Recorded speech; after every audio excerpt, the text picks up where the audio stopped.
नमस्कार दोस्तों, मेरा नाम है सीए हेमंत गुप्ता और आज हम डिस्कस करने वाले हैं पब्लिक प्रोविडेंट फंड अकाउंट के बारे में। आइए जानते हैं इसके कुछ basic feature. Public provident fund अगर आप अकाउंट ये खोलना चाहते हैं तो मिनिमम टू मिनिमम आपको हर साल इसके अंदर 500 रुपए जमा कराने पड़ेंगे और मैक्सिमम आप 1.5 लाख रुपए तक जमा करा सकते हो इस अकाउंट में। इस अकाउंट में आपको लोन फैसिलिटी भी प्रोवाइड की जाती है जो तीसरे साल से लेकर छठे साल के बीच में अवेलेबल होती है। As you know the PPF account is a long term investment, तो इसका मिनिमम टेन्योर जो होता है वो 15 साल का होता है। ये बात हमें ध्यान में रखनी पड़ेगी। अगर हमें किसी कारणवश लोन की आवश्यकता पड़ती है तो पीपीएफ अकाउंट में 7वें साल के ऑनवर्ड्स हम लोन फैसिलिटी भी अवेल कर सकते हैं सब्जेक्ट टू सर्टेन कंडीशंस। अगर ये पीपीएफ अकाउंट को आप रिन्यू कराना चाहते हैं आफ्टर 15 साल तो आपके पास ऑप्शन होती है, इसको 5-5 साल के ब्लॉक पीरियड के लिए रिन्यू कराया जा सकता है और जैसे ही वो 5 साल का ब्लॉक पीरियड खत्म होता है आप इसको परपेचुटी में दोबारा से 5 साल के लिए रिन्यू करा सकते हैं। और अगर आप किसी कारणवश इसको रखना चाहते हैं लेकिन आपको इसको रिन्यू नहीं कराना चाहते तो वो ऑप्शन भी आपके पास अवेलेबल है।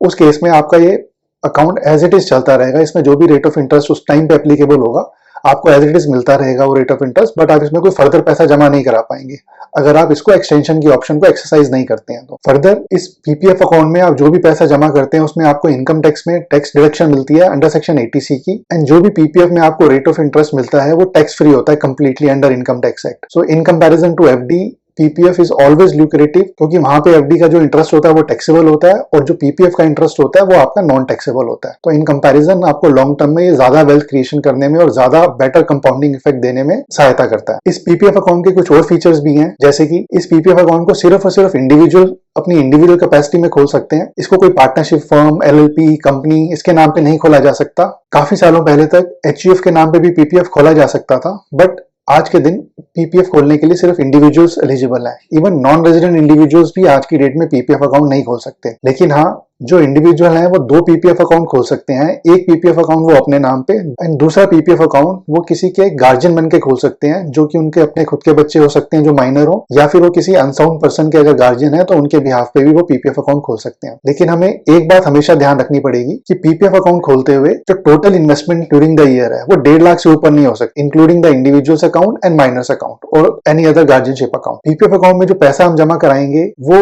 लमसम में भी जमा करा सकते हैं साल में एक बारी, और 12 इंस्टॉलमेंट्स में भी जमा करा सकते हैं या उससे कम इंस्टॉलमेंट भी करा सकते हैं, क्योंकि महीने में हम एक बार ही जमा करा सकते हैं। पीपीएफ अकाउंट खोलने के लिए जो ऑथराइज चैनल है वो एक पोस्ट ऑफिस है एंड नंबर 2 ऑथराइज बैंक है जो पीएसयू बैंक है एंड प्राइवेट बैंक्स भी हैं। तो depending upon PSU, private bank and post office, अगर उनके पास ऑनलाइन की अकाउंट खोलने की फैसिलिटी अवेलेबल है तो आप ऑनलाइन अकाउंट खोल सकते हैं। अगर ऑनलाइन की फैसिलिटी अवेलेबल नहीं है तो ऑफलाइन मोड में बहुत ही सिंपल फॉर्मेलिटीज होती हैं, आप अपना केवाईसी करवा के ये पीपीएफ अकाउंट वहां पे खोल सकते हैं। लास्टली पीपीएफ अकाउंट में जो भी आपने इन्वेस्टमेंट या निवेश करना है उसको करने के लिए आप या तो अकाउंट पे चेक के थ्रू पैसा जमा करा सकते हैं, ऑनलाइन ट्रांसफर कर सकते हैं या फिर कैश में भी जमा करा सकते हैं आप वो पैसा। आइए हम आगे थोड़ा सा ये जानते हैं कि अगर पीपीएफ अकाउंट किसी वजह से डिसकंटिन्यू हो जाता है तो उसे हमें रिवाइव कैसे करना है और ऐसा क्या करने से बचना है कि वो डिसकंटिन्यू ही ना हो। तो सबसे पहले हमें इस बात का ध्यान रखना है कि हर साल बेर मिनिमम में 500 रुपीज जमा कराने, बट सपोज किसी कारणवश अगर हम वो 500 रुपए भी जमा नहीं करा सकते तो उस केस में हमें नेक्स्ट ईयर जब हम पैसा जमा कराएंगे तो हमें 50 रुपीज की पेनल्टी के साथ जमा कराना है for each and every year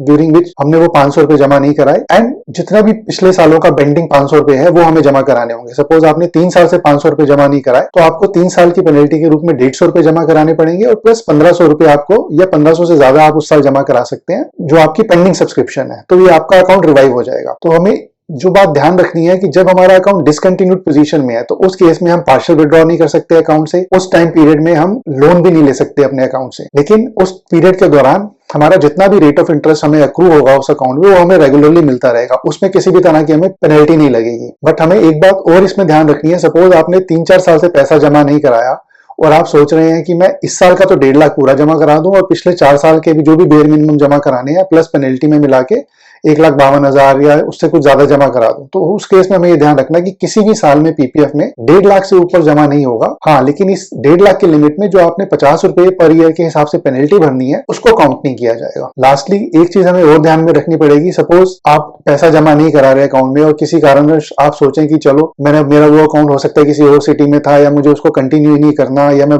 गुम हो चुकी है उसकी पासबुक या डिटेल्स मेरे पास नहीं है, मैं नया अकाउंट खुलवा लेता हूँ, तो लीगली आप नया अकाउंट भी नहीं खुलवा सकते जब तक आपका पुराना अकाउंट बंद ना हो चुका हो। तो ये बात हमें ध्यान रखनी है। अगर आप नया अकाउंट खुलवाएंगे और समहाउ पुराने अकाउंट की जानकारी सामने आ जाती है अथॉरिटीज के पास, तो नए अकाउंट में जो भी आपको इंटरेस्ट अक्रू हुआ होगा वो आपको नहीं मिलेगा। अगर हम इंटरेस्ट की बात करें तो हमें पीपीएफ अकाउंट में जो आज की डेट में इंटरेस्ट मिल रहा है, which is last quarter of 2022 and 23, 7.1% के हिसाब से हमें इंटरेस्ट मिल रहा है। ये जो हमें इंटरेस्ट मिलता है पीपीएफ अकाउंट में, वो किस बैलेंस में मिलता है? तो हमें ये देखना है कि किसी भी मंथ की 5th और लास्ट डेट के बीच में जो भी लोएस्ट बैलेंस है उस अमाउंट के ऊपर हमें इंटरेस्ट मिलता है। और ये इंटरेस्ट की जो भी कैलकुलेशंस होती हैं, वो कैलकुलेशन होने के बाद at the end of the year हमें ये इंटरेस्ट हमारे अकाउंट में क्रेडिट कर दिया जाता है। अगर हम लोन की बात करें कि पीपीएफ अकाउंट से हम लोन किस तरह से ले सकते हैं, तो उसकी क्या टर्म्स एंड कंडीशन है, तो जो पीपीएफ अकाउंट का लोन है वो हम तीसरे और छठे साल के बीच में ले सकते हैं। That is after the expiry of 1 completed year and before the expiry of 5th completed year. तो ये आप अगर देखेंगे तो तीसरा और छठे साल के बीच का पीरियड आता है जिसमें हम लोन ले सकते हैं। लोन हमें कितना मिलेगा इसके अंदर पीपीएफ अकाउंट में? ये हमें मिलेगा 25%।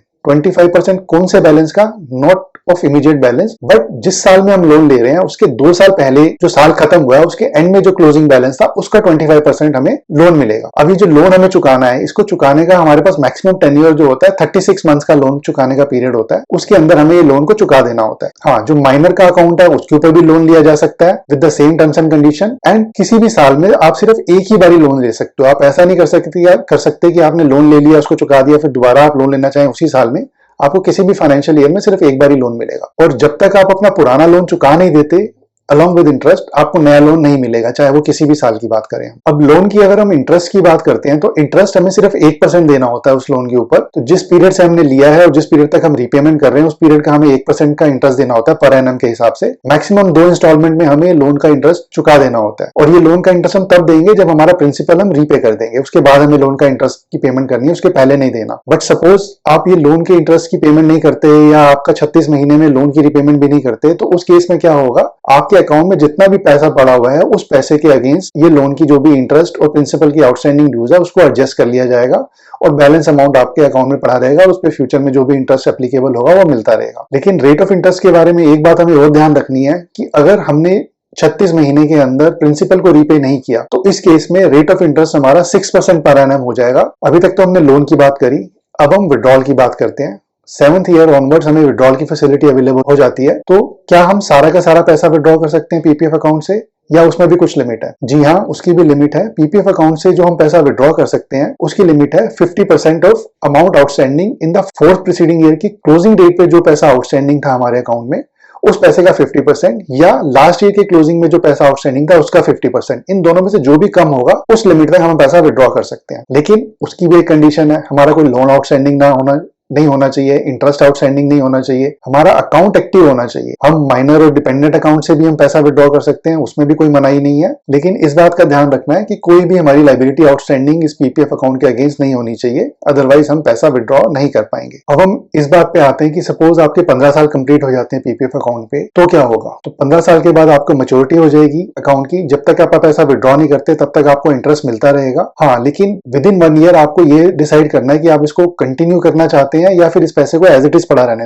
देना चाहते हैं। अगर ये पैसा एज इट इज ही पड़ा रहेगा अकाउंट में, तो आपको जब तक आप चाहें ये पैसा पड़ा रहेगा, आपको एप्लीकेबल पीपीएफ का इंटरेस्ट मिलता जाएगा उस टाइम तक। आप हर साल इस पैसे को विड्रॉ भी कर सकते हैं अप टू एनी अमाउंट, उसमें कोई लिमिट नहीं है, सब्जेक्ट टू अवेलेबिलिटी उसकी आपके पीपीएफ अकाउंट में कितना पैसा अवेलेबल है। लेकिन 1 साल होने के बाद आपको ये ऑप्शन नहीं मिलेगी कि आप अपने पीपीएफ अकाउंट को कंटिन्यू कर सकें till perpetuity by way of deposit of more money. तो आपको फर्दर डिपॉजिट करने की ऑप्शन खत्म हो जाएगी अगर आप 1 साल में अपनी ऑप्शन एक्सरसाइज नहीं करते हैं। अब जैसा कि मैंने बताया आपको कि आप अगर 1 साल तक अपनी ऑप्शन एक्सरसाइज नहीं करते हैं तो वो आपका अकाउंट एज इट इज चलता रहेगा। लेकिन सपोज आप वो अपनी ऑप्शन एक्सरसाइज कर लेते हैं तो आपको 16th ईयर में वो पैसा आपको जमा कराना पड़ेगा, नए पैसा जमा कराना पड़ेगा, कुछ फॉर्मेलिटीज होंगी, छोटी सी एक फॉर्म भर के देना पड़ेगा। वो फॉर्मेलिटीज पूरी करने के बाद आपका अकाउंट 5 इयर्स के लिए एक्सटेंड हो जाएगा। अब ये जो 5 ईयर के लिए एक्सटेंड होगा, क्या इस दौरान भी आप उस अकाउंट में से कुछ पैसा निकाल सकते हैं या वो पैसा नहीं निकाल सकते आप? तो इसका आंसर है हाँ, आप वो पैसा निकाल सकते हो, लेकिन वो पैसा निकालने की भी एक लिमिट है जो कि 60% है,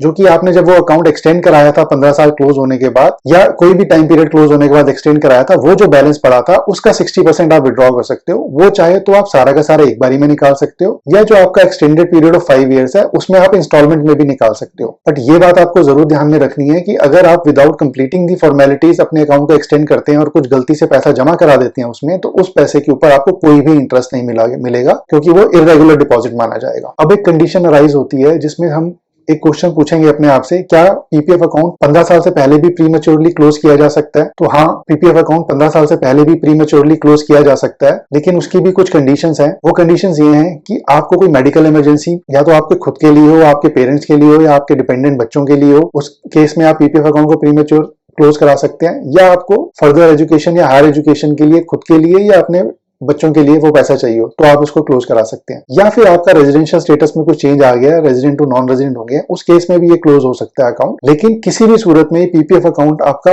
5 साल से पहले क्लोज नहीं हो सकता। एक चीज और हमें ध्यान रखनी है इस बात में कि प्रीमेच्योर क्लोजर के ऊपर 1% की पेनल्टी लगेगी। तो जब से आपने पीपीएफ अकाउंट खुलवाया तब से, या जब से आपने रिन्यू करवाया, सपोज आपके अभी 15 साल का पीरियड कंप्लीट नहीं हुआ, तो जब से आपने पीपीएफ अकाउंट खुलवाया है तब से 1% रेट ऑफ इंटरेस्ट आपको कम मिलेगा, जो भी एप्लीकेबल रेट ऑफ इंटरेस्ट था। और अगर आपने इसको एक्सटेंड करवाया है तो जिस भी पीरियड से आपने एक्सटेंड करवाया था उस पीरियड से आपको पीनल इंटरेस्ट की पेनल्टी भरनी पड़ेगी। तो जो पहले आप इंटरेस्ट एक्रू कर चुके हैं ऑन द कंप्लीटेड टेन्योर, उसके ऊपर कोई पीनल इंटरेस्ट नहीं लगेगा आपको। Now what will happen on death of the PPF account holder? So in that case the PPF account will be closed. Nominee के पास कोई ऑप्शन नहीं होगी कि उस पीपीएफ अकाउंट को वो एक्सटेंड करा सके। हाँ, नॉमिनी को इंटरेस्ट जरूर मिलेगा, जिस भी महीने में उन्होंने वो पैसा कैश किया है उसके पिछले महीने तक का इंटरेस्ट पूरा का पूरा नॉमिनी को जरूर दिया जाएगा। जैसा कि मैंने स्टार्टिंग में भी आपसे बात करी, पीपीएफ अकाउंट का जो भी बैलेंस होता है, पैसा होता है, ये किसी भी तरह की अटैचमेंट में कोर्ट ऑर्डर या गवर्नमेंट ऑर्डर के तहत ये आपका अटैच नहीं हो सकता। तो ये पैसा आपका सिक्योर है। अब अगर हम एक छोटी सी कैलकुलेशन की टेबल देखें हम पीपीएफ अकाउंट के रिलेशन में, तो हमें एक आइडिया लगेगा कि इसमें कंपाउंडिंग में कितना हमें बेनिफिट होगा इसके अंदर,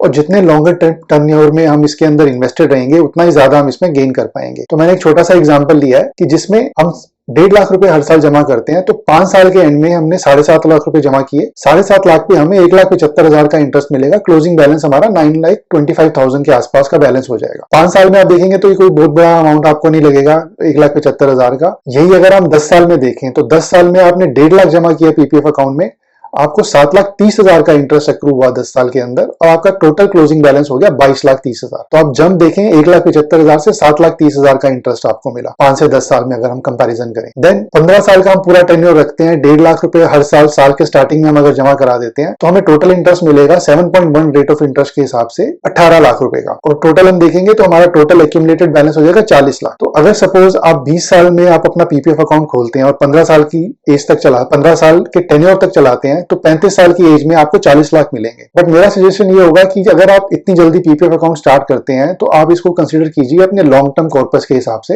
हम इसको 60 साल के पीरियड तक लेके जाते हैं, जो कि बहुत बड़ा पीरियड नहीं है। हो सकता है आज 1.5 लाख की वैल्यू बहुत ज्यादा हो, लेकिन 10 साल के बाद, 15 साल के बाद, 20 साल के बाद 1.5 लाख की वैल्यू इन रिलेटिव टर्म्स काफी कम होती जाएगी। तो अगर आप देखें कि आप 20 साल चलाते हैं, 20 साल में आपने 30 लाख रुपए दिए, 36 लाख रुपए का आपको इंटरेस्ट मिला, और टोटल क्लोजिंग बैलेंस आपका 66 लाख रुपए हो गया। अगर हम इसको 60 एज की ब्रैकेट तक लेके जाएं, दैट इज आपने 20 ईयर्स से 60 ईयर्स की एज ब्रैकेट तक 40 साल इन्वेस्टमेंट करी इसमें, जिसमें आपने टोटल 60 लाख जमा किए, और आप देखेंगे उसमें लगभग आपको 2,70,00,000 का इंटरेस्ट मिल रहा है। आपका जो कॉर्पस बचेगा 60 इयर्स की एज तक, दैट विल बी 3,29,00,000 समथिंग। सो एक अच्छा कॉर्पस बनेगा आपके लिए। और यही अगर आप इसको कंपाउंडिंग के हिसाब से देखें, आप इसको 65 या 70 इयर्स तक भी स्ट्रेच कर लेते हैं, तो आप कंपाउंडिंग करके देख सकते हैं, आपको बहुत अच्छा रिटर्न्स मिलेगा इसके अंदर, और वो रिटर्न आपके लिए रिटायरमेंट प्लानिंग के लिए एक बहुत अच्छा सहारा बन सकता है। सो फ्रेंड्स, अगर आप चाहते हैं लॉन्ग टर्म वेल्थ क्रिएशन करना, जिसमें आपको पावर ऑफ कंपाउंडिंग भी मिले,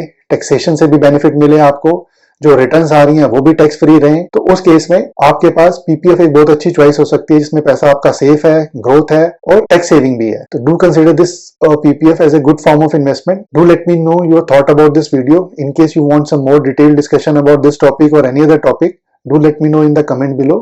If you like my video, kindly do subscribe and share. This is Hemant Gupta signing off. Thank you for watching this video.